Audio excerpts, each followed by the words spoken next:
አሎ ጤና ይስጥልኝ። አብረን አማን ነው? እግዚአብሔር ይመስገን። ማንንም ባል እንተዋወቅ? ሀብታሙ ከቦሌ። ኦሮ ሀብታሙ አራተኛ ሃትሪክ ሶስተኛ ነው አራተኛ። እሺ እድሜ 23 በቃ እኔ እኮ ብያለሁ። ተረጋገጠ ነገር እሺ የምታውቀው አለ ሀብታሙ የሚባል እድሜው 40 አይሆነ? እኔ እንኳን እስካሁን ከ30 በላይ አላውቅም። አይ ከ30 በላይ እንኳን አለ። እኔ አለሁኝ። ኧረ ከ50 በላይ ራሱ አለ። እኔ ብዙ አውቃለሁ። ባህሉ ልጥራ እንዴ? ችግር አለበት። ምን አመጣ ወደኛ? ምን ገጠመ?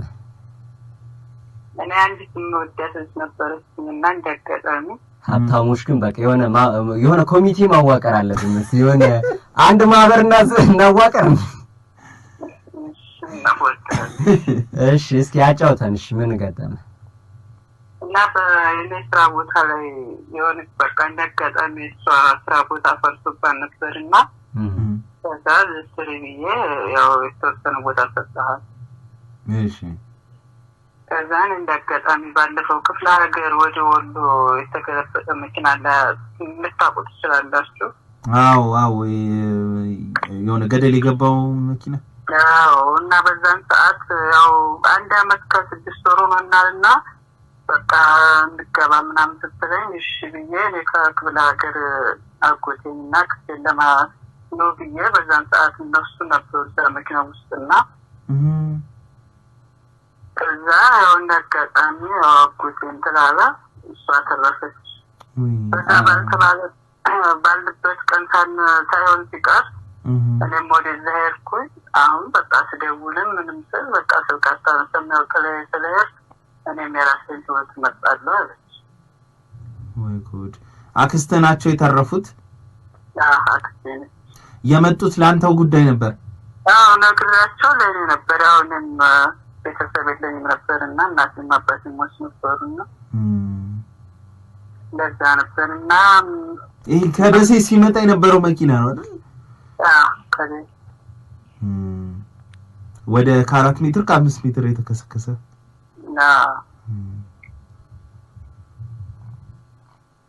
ምን ትላለህ? አይ እስኪ አንተን ባሉ ከባድ ነው። በቃ ትቅርብህ።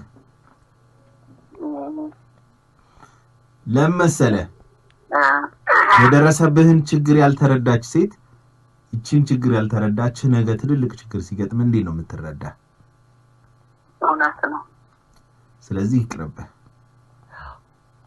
እንዳው ስቶ እንዳለህ ባያ ምናልባት ተረርታ ጥፋት አናምና ይቅርታ ብላ ከመጣች እሰየው፣ ካልመጣች በዛው ከቀረሽ ግን እውነቱን ነው ባያ እንደዚህ ትልቅ ችግር ተፈጥሮ ይሄን መረዳት ያልቻለሽ መታም ማጠቅም አገራዊ ችግር በቃ ለራሱ ማለት ያው ድንገት እንደዚህ ሲደወልልኝ በቃ የምሰራውን ቦታ ጥቻ አደራ ብያት ምናምን ያው ሁሉ በቃ ጥላኝ እንዲያለ ከዛ ልክ በሳምንት በ8ኛ ቀኑ ደውላ በቃ ስለሄድ እኔ የራሴን ህይወት እመራለሁ አንተም የራስህን ህይወት ምራ ነው እንዴ ካልሽሽ ማች ችግር የለውም ብዬ እኔም በቃ ገና ትናንትና ነው ወደ አዲስ አበባ የመጣሁት። ህይወት ይቀጥላል። ኧረ በስመ አብ። አጎቴ ግን አንተ ብለው ሲመጡ እንደዚህ ሆኑ። እንደውም በዚህ ምክንያት ልታጽናናህ ነበር የሚገባው። ታውቃለች የደረሰውን አደጋ? ሀብቴ አሎ ሄሎ ይሄ አናደደ በጣም እንዴ ከባድ ነው። አስታውስኳ በጣም ኃይለኛ አደጋ ነበር። ከ4 ነው 5 ሜትር ተከስክሶ እንዴ ሁሉም ሰው ነው የሚያውቀው ነው እንኳን ዋሽቷት ቢሆን ምናልባት እንደ ሳይነግራት ደንግጦ ሄዶ እንኳን ከሄደ በኋላ ነግሯት ቢሆን ብቻ እኔ አንደርስታንድ ማድረግ የሚቻልበት ጉዳይ ነበር። ለምን ጎትያው ግን እናት እንደው ነፍሳቸውን ይማሩነት ያሳዝናል እንደዚህ አይነት አደጋ። እንግዲህ ስንት ሰው ወደ ስንት ቦታ ሊሄድ አቅዶ ነው መንገድ የሚጀምረውና ወደ ምዕራፍ ቀጣዩ ምዕራፍ ከመሄዳችን በፊት 8 ደቂቃ ነው የሚቀረንና አንድ ስልክ እናውራና በዛው ጋብዘን ወደ ቀጣዩ ምዕራፍ ያው የሙዚቃ በደንብ ሙዚቃ ስላለ እሺ የመጨረሻውን እንጠቀምባት። እሺ ሄሎ ሄሎ ሄሎ ሰላም አለ እንዴት ነህ? ሁሉ ሰላም። ማን በል ከየት ነው? እሺ እድሜ 19 እሺ ምን ሆንክ? አሁን አጋጣሚ የሆነ ፍቅረኛ ነበረች። እሺ ከዛ እኔ ጋር ሶስት አመት ሆነው የቆየች 3 አመት 3 አመት ነው የቆያችሁት? አዎ 3 አመት ቆየን። ስንት አመቷ ነው? እሷ 21 አመት ሆናት። ምንድን ነው ታላቅህ ናት? አዎ እሺ ከዛ በቂ ለመስቀል ሄዳ ማረም እመጣለሁ ምናምን ትዝብላት አትመጣም ተይ ውሸት አታወራ አልኩት። ከዛ ማረም እመጣለሁ ምናምን ትዝብላት ክፍለ ሀገር ገባች። እሺ ከዛ ክፍለ ሀገር መቼ ነው የምትመጣው ስላት አይ ወደዚያ አልመጣም ወደዚህ ክፍለ ሀገር ተመችቶኛል ምናምን ትስላት። እሺ መጀመሪያ እመጣለሁ ምናምን ትስብዬ አይደለሽም ሄድሽ ለምንድን ነው እንደዚህ የምትይ አንቺ ያጠበቅሽ እኔ ያለ ደግሞ ጊዜ እንደዚህ ለምን ትልሽ ብዬ ጠየቅኳት። እሺ ከዛም አቆረፈ ምናምን ትጀምራለች። ከዛም ወደዚያ ደውላለሁ።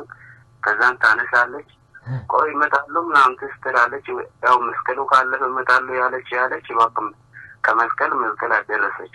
ደረሰው መስቀል የት ሀገር ነው? ወደ አርባ ምንጭ ነው። ትማራለህ አንተ? ትማራለህ? አዎ እዚህ እኔ እማራለሁ። ከዛም አቋርጬ ወደ እንትን መጣሁ። ስራ ትሰራለህ? ስራ እየሰራህ ነው አሁን? አዎ ስራ እየሰራሁ ነው። በቃ እሱ ላይ በርታ። አዎ እንደዛ እሱ ላይ በርታ። በቃ ትቅር ማለት አሁን እድሜህም ገና ነው። 19 አመትህ ነው። እሷ 21 አመቷ ነው። ስለዚህ ተረጋግተው ወደፊት አንድ አመት ሙሉ በመወጣ አንተ ለምን ገና ነህ። ገና አንተ ይቻውን የመስሪያ እድሜ ናት። በቃ ተፍ ብለህ ትምህርትንም ማቋረጥ ካልቀረ ወደፊት እንደው የማታ እንኳን ብትጀምር ጥሩ እንዲቀናህ በደንብ ተፍ ብለህ ስራህን ስራ፣ ራስህን በኢኮኖሚ አሻሽል፣ አዳብር። አሁን ስለዚህ ጉዳይ የምታስብበት ጊዜ ራሱ አይደለም። ራስህን ለማቆም የተሻለ ሰው ለመሆን ነገ አሪፍ ሰው ለመሆን ቤተሰቦች ይኖራሉ። ስለዚህ ያንን ለማገዝ ነው መጣጣር ያለብህ እንጂ እንዲህ አይነት ጉዳዮችን ችላ ማለት ነው የሚሻለው። እሺ ገና ነህ 19 አመት በርታ፣ አይዞ። ለመስቀል ሲደርስ ደውልልን ወይ አብረን እንገባለን። እሺ ወንድሜ እናመሰግናለን። እናመሰግናለን። መስቀል ገባች፣ በዛው ቀረች። አመቱ መስቀል በጣ አረ ምንጨና አሁን ገና 19 አመቱ ነው። ገና ወደፊት ስንት ነገር አለ። እስኪ አንድ ሄሎ ካጠረ ብለህ ሄሎ ተነስተልኝ። ሄሎ ሬዲዮውን ስበረው። ሰላም ነው። ከየት ነው? ከጣፉ። እድሜ 27። እሺ አጠር አድርገህ እስቲ። አንዲት ፍቅረኛ የነበረችና እሺ ከዛ ተገናኝተን ስልክ ተቀበልኳት። በሻይሌት ማለት ነው። በቃ ፍቅረኛ ከወረድ ይሆናችኋል። አብርሽ የቀረውን ነገር የተፈጠረውን ነገር አሁን ፍቅረኛ ሆናችኋል። በየትኛው መንገድ ተገናኝታችሁ ብቻ ፍቅረኛ ከሆናችሁ በኋላ የተፈጠረውን ነገር ንገረን።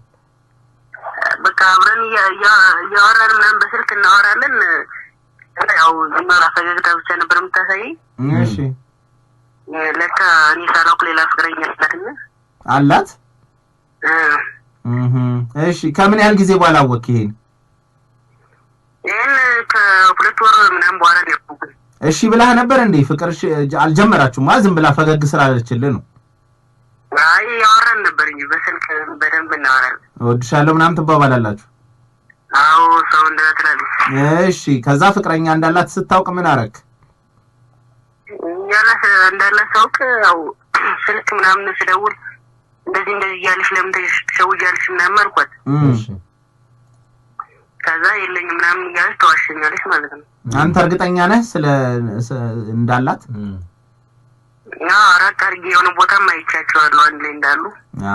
እሺ እና እንደዛም እላለሁ። አላምናለች አሁን እንዳላት አላምናለች። አንተ ግን እርግጠኛ ነህ ፍቅረኛዋ እንደሆነ? ነው ወይሱን ወይኔን አልመረጠችም ማለት ነው። በቃ ስለዚህ ትቅርብህ። ትቅርብኛ እንዴ ምን ጥያቄ አለው? ማለት የማይወስን ሰው ነገ የልጆችህ እናት የምትሆን ሰው እንደዚህ የምትረብሽ ብትሆን ይሻላል። ትክክል ነህ። ቢቀርብኝ ይሻላል። ያው በፍቅር ትንሽ ተጎዳው እንጂ። አይ እሱማ ግድ ነው። ግን ከሰው ለሁለት ከመካፈል አይሻልም? ይሻላል። የብቻ ነው ፍቅር ለብቻ ነው የሚሆነው። ካሁኑ ደግሞ እንደዚህ ከሆነች ወደፊት ደግሞ ልክ አይመጣምና አስበህበት ወደፊት ቀስ ብለህ ለሷም በቃ ነፃነቱ ስጣት። እኔ አልፈልግም ብትል ነው የሚሻለው። ከጨዋታው ውጣ። አሁን ሁሌ ስቀት ነው የሚሆንብህ። አብርሃም ብትሆን ከዛ ልጅ ጋርም ባትሆን በቃ እንዲሁ እምነትህ አንዴ ስለተሸረሸረ አደገኛ ነውና ቢቀርብህ ነው የሚሻለው። ትክክል ላይ ስለሚመጣ ምናምን እኔ ካለሁበት ስራ ቦታም ስለሚመጣ ያው የሆነ ብጣላት ወይስ በምን በሚለው መንገድ ነው መላቀቅ ያለብኝ? ምንም መጣላት ምናምን ሳይሆን በቃ ለራስህ አሳምን። አሁን ለሁለት መካፈል ምንም ደስ አይልም። ሺህ ጊዜ ብትወዳት ማለት ነው። እና በቃ እሷ የሰው ናት ብለህ ለራስህ ንገረው አይደል? የሰው ናት በቃ ላንተ አትሆንም። ምንም ብታያትም ብትወዳትም እውነት ነው ልትወዳት ትችላለህ። ግን የሰው ነው አይደል? ትክክል ይገባኛል። ያ ይሻላል። እሺ እናመሰግናለን። እሺ የሰው ናት አይ የሰው ናት ይላሉ። በሰው መፈለጉ አለ። እሱ ነው ትዝ ያለኝ። ሰው ቤት ያለቃ እንደ ልብ አይገኝ ከሰው ቤት ያለቃ አንቺ ምን ይብቃ። የገባ እኮ ነው ማለት አይደለ? እንደ ልብ አይገኝ ሰው ቤት ያለቃ አንቺ ምን ይብቃ አለጋሻው አይደል? እውነት ነው። እንዴት ያስችላል? ከባድ ነው። አይዞህ ወንድማችን እውነት። ለማንኛውም በዚሁ በቃ ወደ አፍኪ ሙዚቃችን እንለፍና ለስለስ ወዳሉትም ወደ መጨረሻ ላይ እንመጣለን። እስከ ሌሊት 6 ፕሮግራማችን ይቀጥላል። ሀብትሽ የምትለው ካለ? ያው ቅዳሜ እንገናኛለን ጠዋት ላይ አፍኪ መዝናኛ ለመባባል ያልቃል። ቲክቶክ ላይ አፍኪ መዝናኛን ተከተሉ። አፍኪ ቲቪ ነው ያለው። ሀብትሽም አለ። ተከተሉን እንጂ አፍኪ ቲቪ ደግሞ በዩቲዩብ ቻናልም አለን። ሰብስክራይብ አድርጉ። ፎሎ፣ ሼር፣ ላይክ ይደረግ። ሬዲዮ ላይም አለን። ኢትዮኤፍኤም 107.8 የኢትዮጵያውያን ላይ በጣም እናመሰግናለን አብራችሁን ስላላችሁ። ሙዚቃዎቻችንን እያዳመጣችሁ ፈካ ፍክት ብድቅ በሉልን። አብራችሁን ሁኑ። ላላላላላላ አሄ ላንቺ ላንተም ለኛ አፍኪ መዝናኛ